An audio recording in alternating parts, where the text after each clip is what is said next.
Chinese President Xi Jinping's warning to President Trump over the U.S.'s involvement in Taiwan is just the tip of the iceberg when it comes to topics they are discussing during their two-day summit in Beijing. President Xi said, quote, "The Taiwan question is the most important issue in China-U.S. relations, and any mishandling of the situation could lead to what he called an extremely dangerous situation."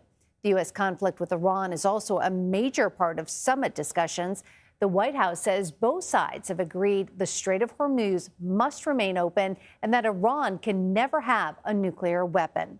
Henrietta Levin is a senior fellow with the Freeman Chair in China Studies at the Center for Strategic and International Studies. She joins us now. Henrietta, thank you for joining us. What do the measures of success look like for both the U.S. and China during these talks? Thanks for having me. I think to start with what the two sides have in common, Washington and Beijing are both looking for stability. No one wants to go back to May of 2025, where there was effectively a trade embargo between the two countries, did incredible damage to workers, families, businesses in both countries. So we see both sides wanting stability, but then on whose terms is an open question. And from here, we see some real divergence. So President Trump really focused on the optics of the summit. He wants signs of respect from Xi, and he wants quick economic wins. He also wants to see China do more to prevent the flow of the chemicals out of China that are used to create fentanyl that fuel the opioid crisis in the United States. So very tactical focus. China, however, has a much more strategic lens. They want to get concessions from the United States on their most important strategic issues, and that is Taiwan, which Beijing claims sovereignty over, and access to the high-end U.S. technology that fuels the AI revolution. So you see a real disconnect in the priorities between the two sides once you get past that basic floor of bilateral stability. Henrietta, President Xi warned President Trump of the Thucydides trap in relations between the U.S. and China. It's hard to say. What is he referring to here?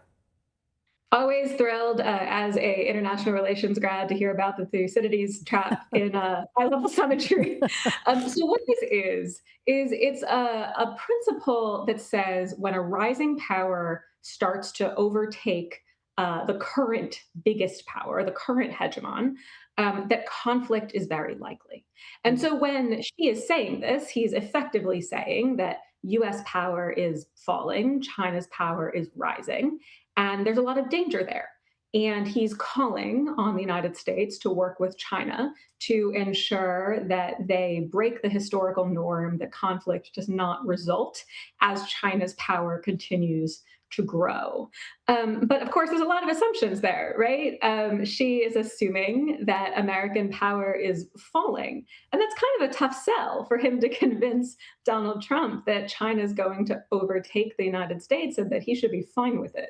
But we do see this line of thinking really animating how Beijing thinks about the stability it wants to achieve on its terms in this relationship with the United States. Henrietta, we're almost out of time, but I just want to ask you, Taiwan is a clear sticking point for China during this meeting. What appears to be the central issue that both sides can agree upon? Oh, that's a tough one. Normally, this is one of the most difficult issues in the U.S.-China relationship. Beijing claims sovereignty over the self-governing island, democratic with 23 million people, whereas the United States supports Taiwan and the status quo.